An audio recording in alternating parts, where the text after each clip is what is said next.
அடுத்த ஆண்டு முதல் சுத்தமான கழிப்பறைகளையும் சுகாதார தரங்களையும் பூர்த்தி செய்யும் பணியிடங்களுக்கு மட்டுமே வணிக உரிமங்கள் வழங்கப்படும் என வீடமைப்பு ஊராட்சித்துறை அமைச்சர் ngா கார்மிங் தெரிவித்துள்ளார்.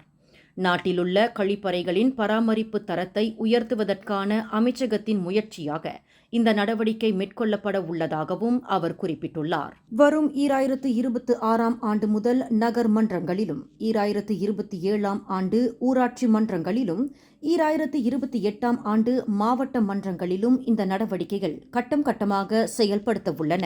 இந்த நடவடிக்கையானது நாட்டிலுள்ள வணிக வளாகங்கள், அரசு கட்டிடங்கள் உள்ளிட்டவைகளில் மக்களின் தேவைக்கேற்ப குறைந்தபட்சம் ஆண்களுக்கான ஒரு கழிப்பறையும் மற்றும் பெண்களுக்கான ஒரு கழிப்பறையும் இருக்கும் வகையில் வழிவகுப்பதாகவும் ngா கார்மிங் குறிப்பிட்டுள்ளார். மேலும் செய்திகளை தெரிந்து கொள்ள கீழே இருக்கும் பெல் பட்டனை அழுத்துங்கள்.